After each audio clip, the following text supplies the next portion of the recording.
तो आज सुबह मौसम हो रखा था कुछ ऐसा, हल्की हल्की बूंदाबांदी हो रही थी और कहीं कहीं कोहरा लगा हुआ था। और पापा इन दोनों चौकीदारों को रोटी खिला रहे थे। उसके बाद ये आ गए मेरे पास, तो मैंने फिर इनको खिलाया पार्ले जी। फिर थोड़ी देर बाद हमने भी नाश्ता किया और फिर सबसे मिलने के बाद हम निकल गए कोटद्वार के लिए। और जिन पेड़ों पे तार टच हो रहे, कल हमारे गांव में होने उन पेड़ों की लॉपिंग, चलते चलते हमने लोगों को उसकी भी सूचना दी। फिर अपने गांव के स्कूल के रास्ते से आते हुए हम पहुंच गए अपने गांव के घंटाल देवता मंदिर के पास। और उसके बाद हम चले गए मेन रोड की तरफ। और आजकल हो रहा है राशन कार्ड का सत्यापन, तो हम चले गए फिर अपने ग्रेन डीलर के पास पता करने। और फिर रेन कोट पहन के हम निकल गए अपने सफ़र पे। और रास्ते में लगा हुआ था बहुत ही खतरनाक कोहरा। और नौगांव खाल पहुंचने के बाद मौसम हो गया पूरी तरीके से साफ। और फिर थोड़ी देर रुक गए हम ज्वालपा देवी पुल के पास नदी को देखने। फिर केसरपुर में हमने भराया तेल। और फिर थोड़ी देर बाद हम पहुंच गए सतपुली। और हमेशा की तरह हमने वहां पे खाए चाय समोसे। फिर हम निकल गए अपने सफ़र पे आगे के लिए।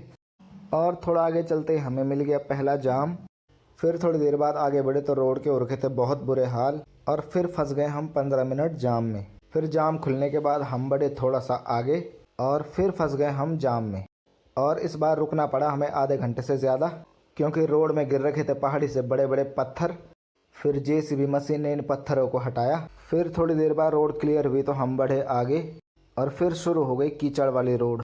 और 2-3 किलोमीटर कीचड़ में गाड़ी चलाने के बाद जूतों की हालत हो चुकी थी कुछ ऐसी। फिर थोड़ा आगे चलने के बाद मुझे दिखी एक पानी की धारा, तो मैंने वहाँ पर अपने जूते साफ़ किए। लेकिन जूते धोने का कोई फ़ायदा नहीं हुआ, क्योंकि उसके बाद हमें मिल गया उससे भी भयंकर कीचड़।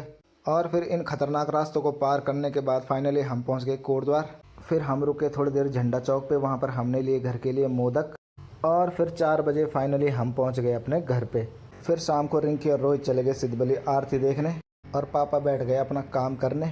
और मम्मी बनाने लगी किचन में डिनर। और फिर डिनर करने के बाद